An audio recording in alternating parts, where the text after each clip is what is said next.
Hello friends, welcome to my channel GK Pathshala. आज हम लोग बीपीएससी द्वारा पूछे गए विज्ञान के इम्पोर्टेंट प्रश्नों को देखेंगे।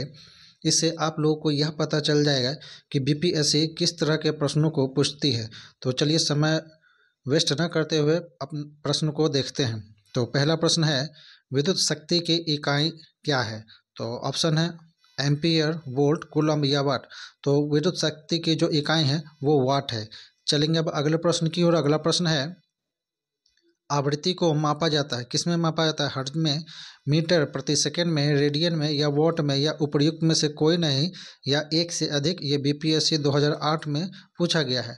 तो इसका सही आंसर होगा आवृत्ति का जो है वो हर्ट्ज में मापा जाता है। चलेंगे अब अगले प्रश्न की ओर। अगला प्रश्न है, हर्ट्ज को मापा जाता है तो किस चीज़ में मापा जाता है? ऑप्शन है आवृत्ति, ऊर्जा, ऊष्मा या गुणवत्ता, या उपर्युक्त में से कोई नहीं, या एक से अधिक। तो इसका सही आंसर होगा हर्ट्ज को जो है वो आवृत्ति में मापा जाता है। चलेंगे अब अगले प्रश्न की ओर। अगला प्रश्न है, ओम मीटर मात्रक है किसका? प्रतिरोध का, चालकत्व का, प्रतिरोधकता का, आवेश का, या उपर्युक्त में से कोई नहीं है, एक से अधिक। यह 66 बीपीएससी में पूछा गया है। तो इसका सही आंसर होगा ओम मीटर जो मात्रक है वो है प्रतिरोधकता का। चलेंगे अगले प्रश्न की ओर। अगला प्रश्न है, प्रकाश वर्ष मात्रक है किसका? मात्रक है दूरी का, समय का, चाल का, बल का। और ऑप्शन नंबर ई है उपर्युक्त में से कोई नहीं, एक से अधिक। तो इसका सही आंसर होगा प्रकाश वर्ष जो मात्रक है वो दूरी का मात्रक है। Option number A is the right answer. चलेंगे अब अगले प्रश्न की ओर। अगला प्रश्न है, निम्नलिखित में से किस राशि का मात्रक नहीं है? प्रतिबल, बल, विकृति या दाब, या उपर्युक्त में से कोई नहीं, एक से अधिक। तो इसका सही आंसर होगा इसमें से जो मात्रक नहीं वो होगा विकृति। Option number C is the right answer. चलेंगे अब अगले प्रश्न की ओर। अगला प्रश्न है, एंगस्ट्रॉम इकाई है किसकी? तरंगदैर्घ्य की, ऊर्जा की, आवृत्ति की या वेग की। तो इसका सही आंसर होगा तरंगदैर्घ्य जो वो है इकाई है वो जो है तरंगदैर्घ्य। तरंगदैर्घ्य की इकाई जो है वो एंगस्ट्रॉम है। चलेंगे अब अगले प्रश्न की ओर। अगला प्रश्न है, 1 माइक्रोन बराबर होता है, ये देखेंगे 1 माइक्रोन जो है वह बराबर होता है किसके? 1/10 मिलीमीटर के, 1/100 मिलीमीटर के, 1/1000 मिलीमीटर के, या 1/10,000 मिलीमीटर। तो इसका सही आंसर होगा 1 माइक्रोन जो बराबर होता है 1/1000 मिलीमीटर के। चलेंगे अगले प्रश्न की ओर। अगला प्रश्न है, 1 किलोमीटर दूरी का तात्पर्य है। तो ऑप्शन है 100 मीटर, 1000 सेंटीमीटर, 1000 मीटर या 100 सेंटीमीटर। तो ये काफ़ी आसान क्वेश्चन है। तो 1 किलोमीटर दूरी का तात्पर्य होगा 1000 मीटर। चलेंगे अब अगले प्रश्न की ओर। अगला प्रश्न है, दाब की इकाई क्या है? याद रखेंगे दाब की इकाई क्या है? तो है न्यूटन प्रति वर्ग मीटर, न्यूटन मीटर, न्यूटन या न्यूटन प्रति मीटर। तो इसका सही आंसर दाब की जो इकाई है वो न्यूटन प्रति मीटर है। Option number D is the right answer. चलेंगे अब अगले प्रश्न की ओर। अगला प्रश्न है, निम्नलिखित में से कौन सी अदिश राशि से है? ऑप्शन है ए बल, दाब, वेग या त्वरण। तो याद रखेंगे बल, वेग और त्वरण जो है ये सभी जो है सदिश राशि, अदिश राशि जो है वो दाब है। Option number B is the right answer. चलेंगे अब अगले प्रश्न की ओर। अगला प्रश्न है, विद्युत धारा निम्न में से किस उपकरण से मापी जाती है? तो ये है ऑप्शन है वोल्टमीटर, एमीटर, वोल्टामीटर या पोटेंशियोमीटर। तो विद्युत धारा जो है वो अमीटर से मापी जाती है। Option number B is the right answer. चलेंगे अब अगले प्रश्न की ओर। अगला प्रश्न है, आर्द्रता किस उपकरण से मापी जाती है? ऑप्शन है हाइड्रोमीटर, हाइग्रोमीटर, पायरोमीटर, इलेक्ट्रोमीटर। तो इसका सही आंसर है आर्द्रता जो मापी है तो hygrometer. Option number B is the right answer. चलेंगे अब अगले प्रश्न की ओर। अगला प्रश्न है, निम्नलिखित में से कौन सी राशि सदिश नहीं है? तो ऑप्शन है विस्थापन, वेग, बल या आयतन। तो ऑप्शन इसका सही आंसर होगा ऑप्शन नंबर डी, आयतन जो है वो सदिश राशि नहीं है। चलेंगे अब अगले प्रश्न की ओर। अगला प्रश्न है, पदार्थ के संवेग और वेग, याद रखेंगे पदार्थ के संवेग और वेग के अनुपात में कौन सी भौतिक राशि प्राप्त की जाती है? ऑप्शन है वेग, त्वरण, द्रव्यमान या बल। यह पूछा गया है 45वीं बीपीएससी में। तो इसका सही आंसर होगा पदार्थ के संवेग और वेग के अनुपात को हम लोग द्रव्यमान कहते हैं। Option number C is the right answer. चलते हैं अगले प्रश्न की ओर। अगला प्रश्न है, बल गुणनफल है किसका? द्रव्यमान और वेग का, द्रव्यमान और त्वरण का, भार और वेग का, या भार और त्वरण का। ये 45वीं बीपीएससी में पूछा गया है, तो इसका सही आंसर होगा बल गुणनफल जो है वो द्रव्यमान और त्वरण का है। चलते हैं अगले प्रश्न की ओर। अगला प्रश्न है लोलक की कलावधि क्या है? वो तो द्रव्यमान के ऊपर निर्भर करती है, लंबाई के ऊपर निर्भर करती है, समय के ऊपर निर्भर करती है, या तापक्रम के ऊपर निर्भर करती है। ये 47वीं बीपीएससी में पूछा गया है, तो इसका सही आंसर होगा लोलक की कलावधि है जो है वो लंबाई के ऊपर निर्भर करती है। Option number B is the right answer. चलेंगे अगले प्रश्न की ओर। अगला प्रश्न है वर्षा की बूंद गोलाकार आकृति का कारण क्या है? तो द्रव का घनत्व, पृष्ठ तनाव, वायुमंडलीय दबाव या गुरुत्व। तो इसका सही आंसर होगा पृष्ठ तनाव। Option number B is the right answer. चलेंगे अगले प्रश्न की ओर। अब अगला प्रश्न है सबसे अधिक श्यानता होती किस्म की? जल की, वायु की, खून की, शहद की।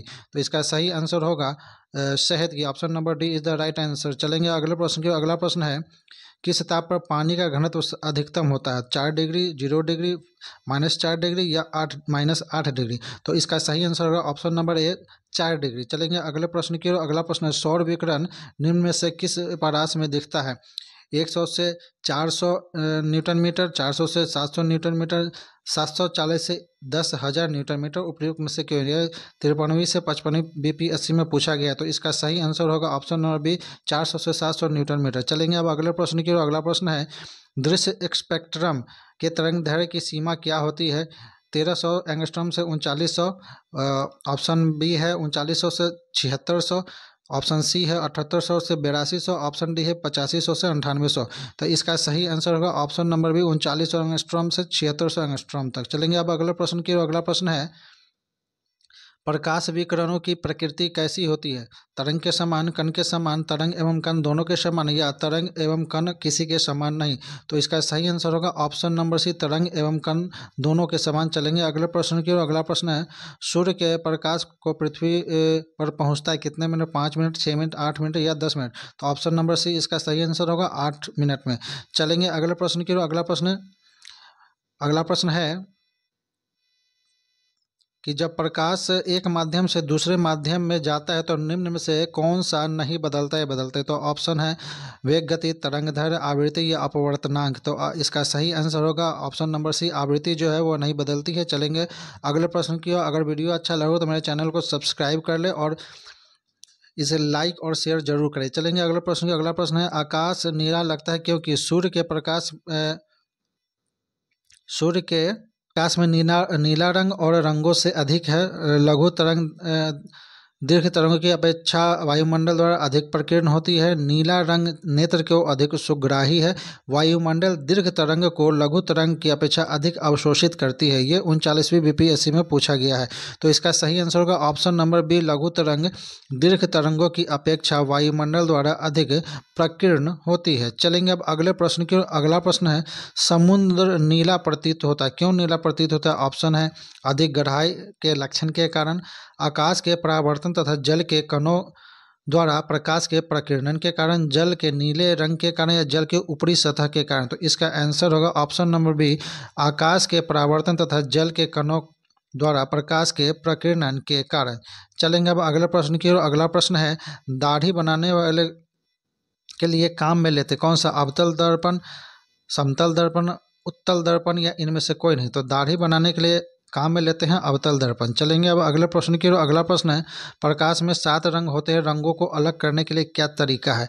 एक प्रिज्म में से रंगों को अलग किया जा सकता है, फिल्टर से रंगों को अलग किया जा सकता है, पौधों से रंगों को अलग किया जा सकता है, रंगों को अलग अलग नहीं किया जा सकता। ये 47वीं बीपीएससी में पूछा गया है और इसका सही आंसर होगा ऑप्शन नंबर ए एक प्रिज्म से रंगों को अलग किया जा सकता है। चलेंगे अब अगले प्रश्न की ओर। अगला प्रश्न है प्रकाश का वर्ण विक्षेपण संभव है प्रिज्म द्वारा, उत्तल लेंस द्वारा, अवतल लेंस द्वारा, साधारण दर्पण द्वारा, या उपयुक्त में से कोई नहीं। एक से अधिक। ये 66वीं बीपीएससी में पूछा गया है, तो इसका सही आंसर होगा प्रिज्म द्वारा। Option number is the right answer. चलेंगे अगले प्रश्न की ओर। अगला प्रश्न है दोपहर 12 बजे किस दिशा में इंद्रधनुष दिखाई देगा? तो ऑप्शन है पश्चिम में, दक्षिण में, पूर्व में, या दिखाई नहीं देगा। तो इसका सही आंसर है ऑप्शन नंबर डी यह दिखाई 12 बजे नहीं देगा।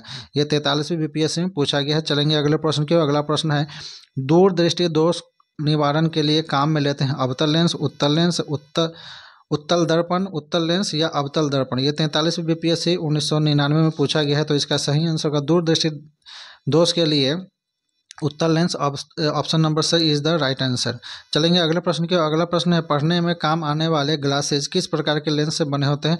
अवतल, उत्तल, साधारण, ए या बी दोनों। तो याद रखेंगे पढ़ने वाले के लिए उत्तल दर्पण जो होता है उत्तल लेंस से बनते हैं। चलेंगे अगले प्रश्न की। अगला प्रश्न है लेंस की क्षमता मापी जाती है, किसमें मापी जाती है? वॉट में, एम्पियर में, वोल्ट में या डायोप्टर में? उपयुक्त में से एक से अधिक, कोई नहीं या एक से अधिक। तो इसका सही आंसर होगा ऑप्शन नंबर डी, डायोप्टर में मापी जाती है। चलेंगे अगले प्रश्न की। अगला प्रश्न है यदि किसी ऐनक के लेंस की पावर +2 डायोप्टर हो तो इसके फोकस दूरी क्या होगी?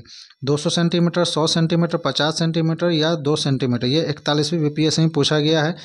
तो इसका सही आंसर होगा, आप लोग बना के देख लेंगे, 50 सेंटीमीटर। चलेंगे अब अगले प्रश्न की। अगला प्रश्न है किस तापमान पर सेल्सियस और फ़ारेनहाइट पैमाने मेल खाते हैं? 0 डिग्री, 10 डिग्री, -40 या 40 डिग्री। तो इसका सही आंसर होगा ऑप्शन नंबर सी, -40 डिग्री। चलेंगे अब अगले प्रश्न की। अगला प्रश्न है सेल्सियस स्केल पर मानव शरीर का तापमान कितना होता है? 310 डिग्री, 98.4 डिग्री, 36.9 डिग्री, 31.5 डिग्री। तो इसका सही आंसर होगा ऑप्शन नंबर सी, 36.9 डिग्री। चलेंगे अब अगले प्रश्न की। अगला प्रश्न है सेल्सियस का मान 40 डिग्री, याद रखेंगे 40 डिग्री सेल्सियस का मान फ़ारेनहाइट स्केल में क्या होगा? तो ऑप्शन है 104 डिग्री, 100 डिग्री, 102 डिग्री या 75 डिग्री। तो इसका आप लोग बना लीजिए, इसका एक फॉर्मूला होता है। इसका सही आंसर होगा option number A, 104 degree Fahrenheit. चलेंगे अब अगले प्रश्न की ओर। अगला प्रश्न है 50 डिग्री सेल्सियस का मान फ़ारेनहाइट स्केल पर क्या होगा? ऑप्शन है 104 degree Fahrenheit, 122 degree Fahrenheit, 100 degree Fahrenheit या 75 डिग्री फ़ारेनहाइट। तो इसका सही आंसर होगा option number B, 122 degree Fahrenheit. चलेंगे अब अगले प्रश्न की। अगला प्रश्न है ठंड के दिनों में लोहे के गुटके और लकड़ी के गुटके को प्रातः काल में छुएं तो लोहे का गुटका ठंडा लगता है, क्योंकि लोहे के गुटके का ताप लकड़ी के गुटके से कम होता है। लकड़ी की तुलना में लोहा ऊष्मा का अच्छा चालक है। लकड़ी की तुलना में लोहा ऊष्मा का खराब चालक है। लोहे का टुकड़ा लकड़ी से भारी होता है। ये 41वीं बीपीएससी में पूछा गया है। तो इसका सही आंसर होगा ऑप्शन नंबर बी, लकड़ी की तुलना में लोहा ऊष्मा का अच्छा चालक है। चलेंगे अगले प्रश्न की। और अगला प्रश्न है तेज हवा वाली रात्रि में ओस नहीं बनती, क्योंकि याद रखेंगे यहाँ गलत लिखा हुआ है, ओस होगा, याद रखेंगे ओस नहीं बनती, ये टाइपिंग मिस्टेक है। तो ऑप्शन है वाष्पीकरण की तेज दर होती है, हवा में नमी कम होती है, तापमान ऊंचा रहता है या आकाश साफ नहीं होता है। तो इसका सही आंसर होगा ऑप्शन नंबर ए, वाष्पीकरण की दर तेज होती है। चलेंगे अब अगले प्रश्न की। अगला प्रश्न है कमरे को ठंडा किया जा सकता है किससे? पानी के बहाने से, संपीड़ित गैस को छोड़ने से, रसोई गैस से या ठोस को पिघलाने से। यह 47 बीपीएससी में पूछा गया है। तो इसका सही आंसर होगा ऑप्शन नंबर बी, संपीड़ित गैस छोड़ने से। चलेंगे अब अगले प्रश्न की ओर। अगला प्रश्न है कमरे में रखे रेफ्रिजरेटर का दरवाज़ा खोलकर आप क्या कर सकते हैं? आप कमरे के कुछ डिग्री को ठंडा कर सकते हैं, आप इसके रेफ्रिजरेटर के तापमान को ठंडा कर सकते हैं, आप अंततः कमरे को थोड़ा गर्म कर सकते हैं, आप कमरे को ना तो गर्म कर सकते हैं और ना ठंडा कर सकते हैं। ये 39वीं बीपीएससी में पूछा गया है। तो इसका सही आंसर होगा ऑप्शन नंबर सी, आप अंततः थोड़े कमरे को थोड़े देर के लिए गर्म कर सकते हैं। चलेंगे अब अगले प्रश्न की। अगला प्रश्न है अनुदैर्ध्य तरंग के उदाहरण कौन है? रेडियो तरंग, ध्वनि तरंग, एक्स किरणें या गामा किरणें? उपयुक्त में से कोई नहीं। एक से ये 66 बीपीएससी में पूछा गया है। तो इसका सही आंसर होगा ऑप्शन नंबर बी, ध्वनि तरंग। चलेंगे अगले प्रश्न की। अगला प्रश्न है कॉस्मिक किरणें हैं आवेशित कण, अनावेशित कण, आवेशित और अनावेशित दोनों? उपयुक्त में से कोई नहीं। ये 56वीं से 59वीं बीपीएससी में पूछा गया है। तो इसका सही आंसर होगा ऑप्शन नंबर ए, आवेशित कण है। कॉस्मिक किरणें आवेशित कण है। चलेंगे अगले प्रश्न की ओर। अगला प्रश्न है आंतों के रोगों के निदान में निम्न में करने का उपयोग किया जाता है। तो किसका? एक्स किरण का, ए अल्फा किरण का, बीटा या गामा किरण का? इसका सही आंसर होगा ऑप्शन नंबर ए, एक्स किरण का। चलेंगे अगले प्रश्न की ओर। अगला प्रश्न है जब एक ध्वनि तरंग एक माध्यम से दूसरे माध्यम में जाती है तो वह राशि जो अपरिवर्तित रहती है, याद रखेंगे अपरिवर्तित रहती है। तो ऑप्शन है इसका आवृत्ति, आयाम, तरंगदैर्घ्य, चाल। उपयुक्त में से कोई नहीं। 166वीं बीपीएससी में पूछा गया है, तो इसका सही आंसर होगा आवृत्ति। Option number A is the right answer. चलेंगे अगले प्रश्न की ओर। अगला प्रश्न है ध्वनि का वायु वेग अनुमानतः क्या है? वायु में वेग ध्वनि का क्या है?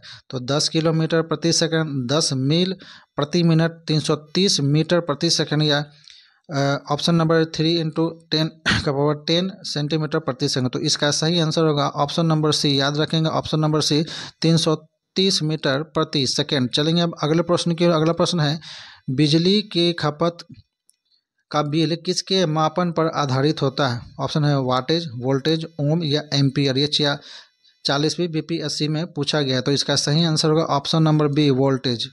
चलेंगे अब अगले प्रश्न की ओर। अगला प्रश्न है डायनेमो का कार्य है विद्युत ऊर्जा को यांत्रिक ऊर्जा में बदलना, रासायनिक ऊर्जा को विद्युत ऊर्जा में बदलना, यांत्रिक ऊर्जा को विद्युत ऊर्जा में बदलना, या विद्युत ऊर्जा को रासायनिक ऊर्जा में बदलना। तो इसका सही आंसर होगा ऑप्शन नंबर सी, यांत्रिक ऊर्जा को विद्युत ऊर्जा में बदलना डायनेमो का कार्य है। चलेंगे अब अगले प्रश्न की ओर। और अगला और अंतिम प्रश्न है टरबाइन व डायनेमो से बिजली प्राप्त करने में किस ऊर्जा को विद्युत ऊर्जा के रूप में परिवर्तित करते हैं? रासायनिक ऊर्जा, सौर ऊर्जा, मैकेनिकल ऊर्जा या मैग्नेटिक ऊर्जा। तो इसका सही आंसर होगा ऑप्शन नंबर सी, मैकेनिकल ऊर्जा। याद रखेंगे मैकेनिकल ऊर्जा। तो वीडियो पसंद आया हो तो चैनल को सब्सक्राइब करेंगे, इस वीडियो को लाइक और शेयर जरूर करें। धन्यवाद।